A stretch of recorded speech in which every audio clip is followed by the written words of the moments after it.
சங்கீதம் 148. அல்லேலுயா. வானங்களில் உள்ளவைகளே கர்த்தரை துதியுங்கள், உன்னதங்களில் அவரை துதியுங்கள். அவருடைய தூதர்களே, நீங்கள் யாவரும் அவரை துதியுங்கள். அவருடைய சேனைகளே, நீங்கள் யாவரும் அவரை துதியுங்கள். சூரிய சந்திரரே, அவரை துதியுங்கள். பிரகாசமுள்ள சகல நட்சத்திரங்களே, அவரை துதியுங்கள். வானாதி வானங்களே, அவரை துதியுங்கள். ஆகாய மண்டலத்தின் மேலுள்ள தண்ணீர்களே, அவரை துதியுங்கள். அவைகள் கர்த்தரின் நாமத்தை துதிக்க கடவது. அவர் கட்டளையிட அவைகள் சிருஷ்டிக்கப்பட்டது. அவர் அவைகளை என்றென்றைக்குமுள்ள சதா காலங்களிலும் நிலைக்கும்படி செய்தார்.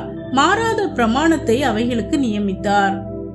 பூமியில் உள்ளவைகளே, கர்த்தரை துதியுங்கள்.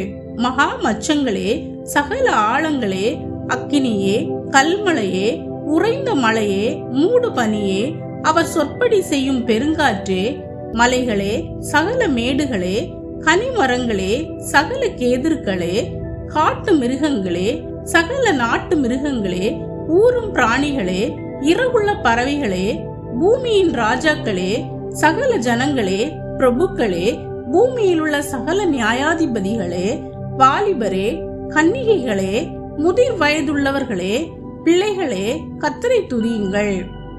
அவர்கள் கர்த்தரின் நாமத்தை துதிக்க கடவர்கள். அவருடைய நாமம் மாத்திரம் உயர்ந்தது.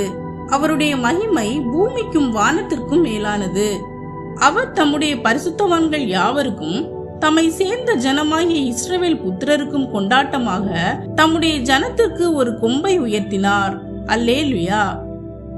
பிரியமானவர்களே, இந்த சங்கீதம் முழு சிருஷ்டிப்பையும் தேவனை புகழ அழைக்கும் மகத்தான ஒரு ஸ்தோத்திர பாடலாகும்.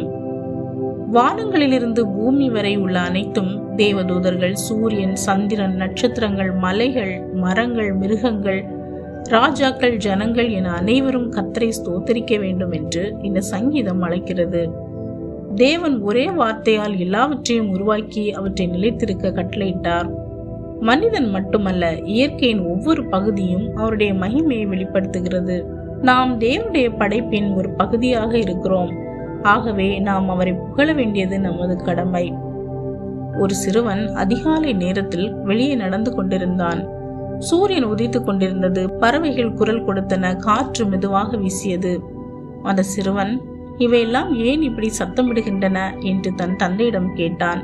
தந்தை சிரித்து கொண்டே, அவையெல்லாம் தேவனை புகழ்கின்றன என்றார். அந்த நாளிலிருந்து அந்த சிறுவன் தினமும் காலை எழுந்தவுடன் தேவனை துதித்து பாடத் தொடங்கினான். அதன் பிறகு அவன் மகிழ்ச்சி அதிகரித்தது. அவன் வாழ்க்கையிலும் பெரிய மாற்றத்தை கண்டான். இன்று நாமும் நமது வாழ்க்கையில் தேவனை உயர்த்துவோம். எந்த சூழ்நிலையிலும் அவரை ஸ்தோத்தரிப்போம்.